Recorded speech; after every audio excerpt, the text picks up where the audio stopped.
ചെമ്പരത്തിപ്പൂവ് എവിടെ കണ്ടാലും വിട്ട് കളയാതെ ഓടിപ്പോയി പറിച്ചോണം കേട്ടോ. അത്രത്തോളം ആരോഗ്യ ഗുണങ്ങളാണ് ചെമ്പരത്തിപ്പൂവിൽ അടങ്ങിയിട്ടുള്ളത്.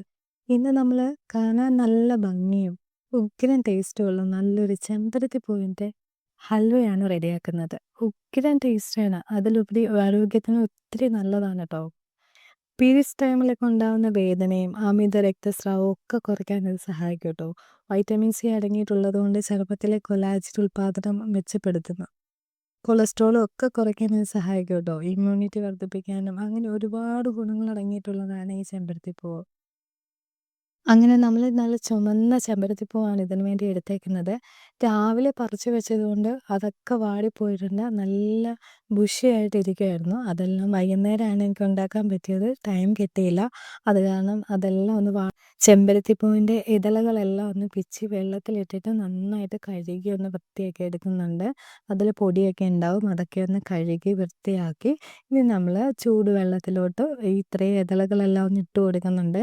ഇതൊന്ന് വറ്റിച്ച് നമുക്കതിൻ്റെ കളറൊന്ന് എടുക്കണം. ഇത് വറ്റി വരുമ്പോൾ ആ ഇതളിൽ ഒരു കളറും ഉണ്ടാവില്ല. എല്ലാം വെള്ളത്തിൽ വറ്റിയതാ ഈ ഒരു പരുവത്തിൽ നമുക്കിങ്ങനെ ചെമ്പരത്തിപ്പൂ വറ്റിച്ചെടുത്തിട്ട് അതൊന്ന് അരിച്ചെടുക്കണം. അരിച്ച ഇതളുകളെല്ലാം മാറ്റി ആ വെള്ളം മാത്രം നമുക്ക് എടുത്തിട്ട് ആ വെള്ളത്തിലാണ് നമ്മൾ ഉണ്ടാക്കാൻ പോകുന്നത്. ശരിക്കും നാച്ചുറലായിട്ടൊരു കളറാണ് കിട്ടുന്നത്. ഞാനിപ്പോൾ ഇതിലോട്ടൊരു മാജിക്ക് കാണിച്ച് തരാം. ഇതിലിപ്പോൾ നാരങ്ങാനീര് പിഴിഞ്ഞ് ഒഴിക്കുമ്പോൾ കറക്റ്റായിട്ട് ആ ചെമ്പരത്തിപ്പൂവിൻ്റെ കളർ തെളിഞ്ഞ് വരുന്നുണ്ടാവും. അതാണ് നാരങ്ങാനീര് ഒഴിച്ച് കഴിഞ്ഞപ്പോഴത്തേക്കും കറക്റ്റ് ചെമ്പരത്തിപ്പൂവിൻ്റെ ഇതൾ നിങ്ങൾക്ക് കാണാൻ പറ്റുന്നുണ്ടെന്ന് വിശ്വസിക്കുന്നു. അപ്പോൾ ആ കളർ കറക്റ്റായിട്ട് നമുക്ക് കിട്ടിയിട്ടുണ്ട്. ഇനി ഇതിലേക്ക് വേണ്ടത് ഒരു 5 ടേബിൾ സ്പൂൺ കോൺഫ്ലോർ ഒഴിച്ചിട്ട് പച്ചവെള്ളത്തിലൊന്ന് കലക്കി വെക്കുക. നമ്മൾ ചൂടായിട്ട് കോൺഫ്ലോർ ഇട്ട് കൊടുക്കുമ്പോഴത്തേക്കും നല്ല എല്ലായിടത്തും അത് മിക്സ് ആവത്തില്ല.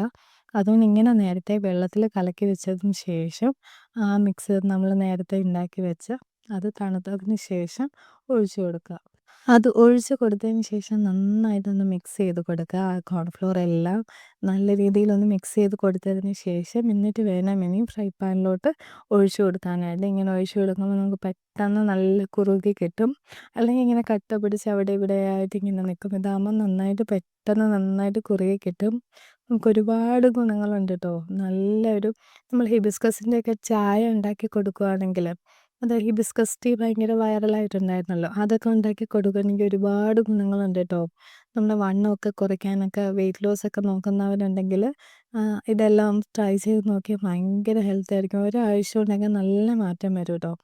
നമ്മളിതിലേക്ക് ഇപ്പോൾ ഇട്ട് കൊടുത്തത് നട്ട്സാണ്. പിന്നെ ഞാൻ ആവശ്യത്തിന് പഞ്ചസാര ആഡ് ചെയ്ത് കൊടുക്കുന്നുണ്ട്. അപ്പോൾ നിങ്ങൾ ശർക്കര ആഡ് ചെയ്യാതിരിക്കാൻ നോക്കുക. ഈ ഹിബിസ്കസ് ഇത് ചെമ്പരത്തിപ്പൂവിൻ്റെ കളറ് പോകാതെ നോക്കുകയാണ്. അതായത് അതുകൊണ്ടാണ് ഈ പഞ്ചസാര ഇട്ടത്. ഇപ്പോൾ ശർക്കര ഇടുവാണെങ്കിൽ അതൊരു ബ്രൗൺ കളറായിട്ട് മാറും. അതുകൊണ്ട് ഞാൻ ആ കളറ് പോവാതിരിക്കാൻ വേണ്ടിയിട്ട് ആ പഞ്ചസാര ഇട്ട് കൊടുത്തത്. അപ്പം കറക്റ്റ് നല്ല രീതിയിൽ ആ കളറ് നമുക്ക് പോവാതെ കിട്ടുമല്ലോ. പിന്നെ കുറച്ച് നെയ്യും കൂടെ ആഡ് ചെയ്ത് കൊടുക്കുക. എന്നിട്ട് നമ്മൾ ഈ പാനിൽ നിന്ന് വിട്ട് വരുന്നൊരു പരുവമുണ്ടല്ലോ, ആ ഒരു പരുവം വരുമ്പോഴത്തേക്കും ഇത് തീ ഒന്ന് ഓഫ് ചെയ്യുക.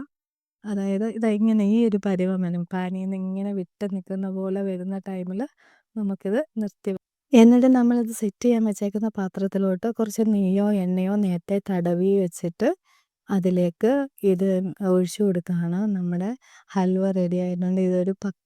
ഒരു 15 മിനിറ്റ് കൂടിപ്പോയ മാക്സിമം ഒരു അരമണിക്കൂറോളം ഫ്രിഡ്ജ് വെച്ച് കഴിഞ്ഞാൽ നമുക്ക് അടിപൊളി ടേസ്റ്റി ആയിട്ടുള്ളൊരു ഹൽവ, നല്ല ആരോഗ്യ ഗുണങ്ങളോട് അടങ്ങിയ ഒരു ചെമ്പരത്തിപ്പൂ വെച്ചുണ്ടാക്കിയ ഹൽവ നമുക്ക് റെഡിയാക്കി കിട്ടും കേട്ടോ. നമ്മുടെ ഹൽവ റെഡി ആയിട്ടുണ്ട്. അത് നമുക്കൊന്ന് നല്ല സോഫ്റ്റ് ആയിട്ടാണ് കിട്ടിയേക്കുന്നത്. നല്ല സോഫ്റ്റിയാണ്, നല്ല ടേസ്റ്റുമാണ്, നല്ല ഹെൽത്തിയാണ് കേട്ടോ. അപ്പോൾ നമ്മുടെ ഹൽവ റെഡിയാക്കി ഇട്ടിട്ടുണ്ട്. നല്ല രീതിയിൽ തന്നെ നല്ല സോഫ്റ്റായിട്ട് ഇട്ടിട്ടുണ്ട് കേട്ടോ. നല്ല ടേസ്റ്റിയാണ്, നല്ല ഹെൽത്തി ആയിട്ടുള്ളൊരു ഹൽവയാണ്. എല്ലാവരും ഈ റെസിപ്പി ഒന്ന് ട്രൈ ചെയ്ത് നോക്കണേ. എന്നിട്ട് ഇതിൻ്റെ ടേസ്റ്റ് എങ്ങനെയുണ്ടെന്ന് എല്ലാവരും ഒന്ന് ഫീഡ്ബാക്കിലൂടെ ഒന്ന് പറയണേ. അപ്പം ഈ വീഡിയോ എല്ലാവർക്കും ഇഷ്ടപ്പെടുമെന്ന് വിചാരിക്കുന്നു. ഞാൻ ചെറിയ പീസായിട്ട് കട്ട് ചെയ്തിട്ട് എടുക്കുമ്പം കറക്റ്റ് ഹൽവയുടെ ആ ഇതാണ്. ശരിക്കും നല്ല ടേസ്റ്റിയാണ്. എല്ലാവരും ട്രൈ ചെയ്ത് നോക്കുക. അപ്പോൾ താങ്ക്സ് ഫോർ വാച്ചിങ്.